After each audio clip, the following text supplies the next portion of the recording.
Not every tool you bring to a film set is going to be some expensive piece of cinema gear. In fact, some of the most useful tools you can bring to set are going to be items you can get in your local hardware store for just a few dollars. In today's video, we're going to go over 4 essential items that every filmmaker should have in their kit. Some of these may surprise you, but they're important items to have on you and bring to set every time you go. So let's get into it.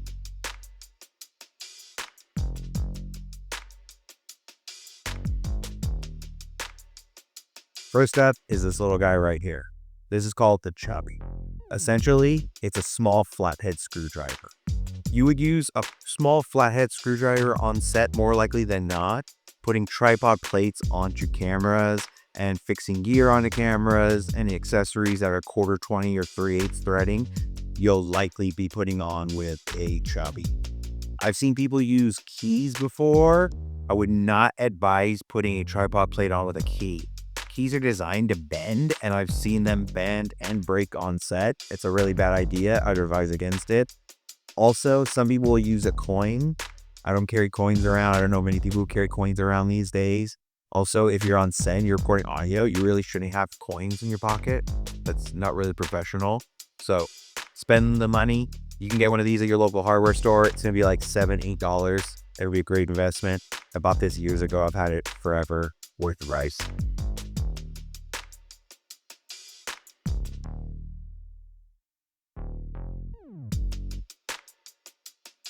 So the second item that's going to be on our list is a little piece of electrical equipment.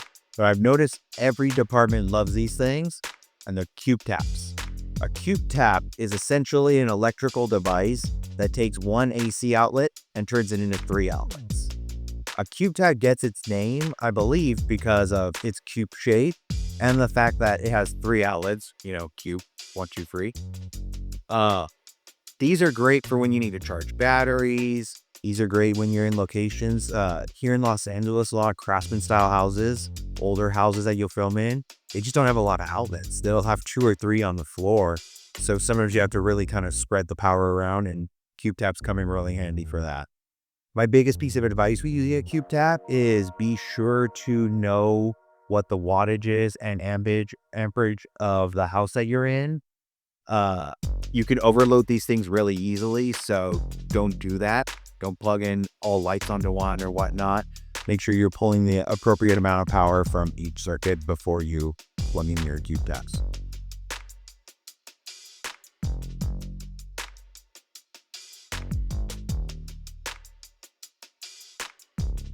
All right. So number 3 is actually 3 different items, but they're basically the same item in different sizes.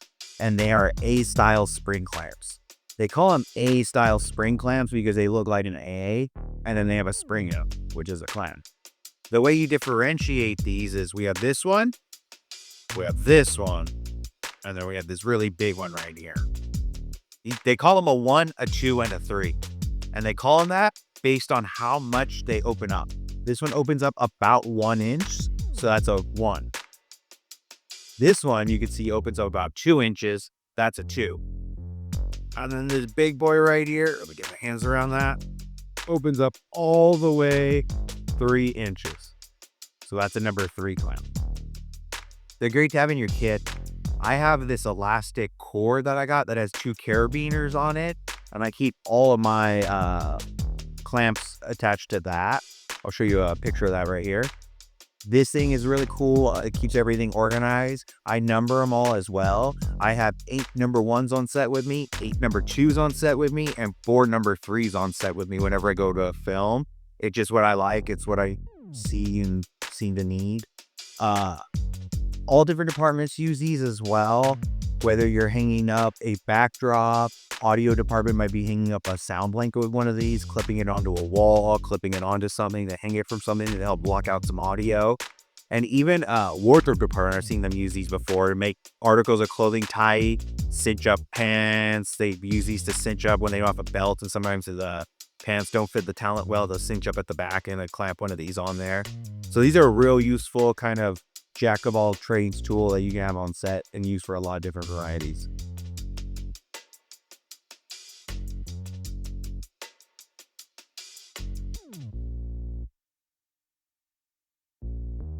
And number 4, last but not least, is a good solid ladder. You don't know how many times on set you're gonna need a good solid ladder.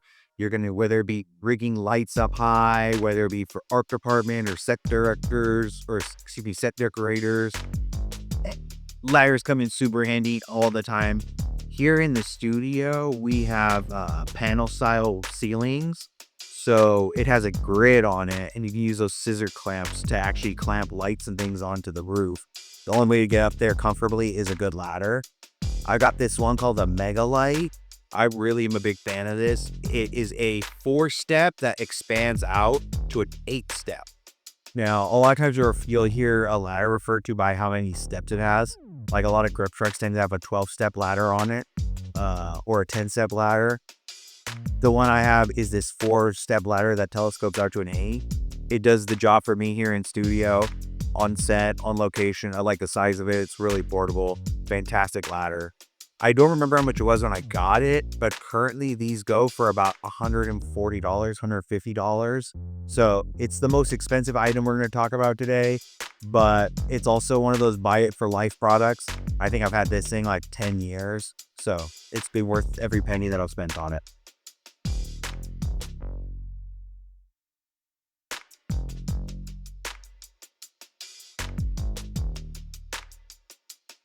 So a quick recap of all the stuff we went over today.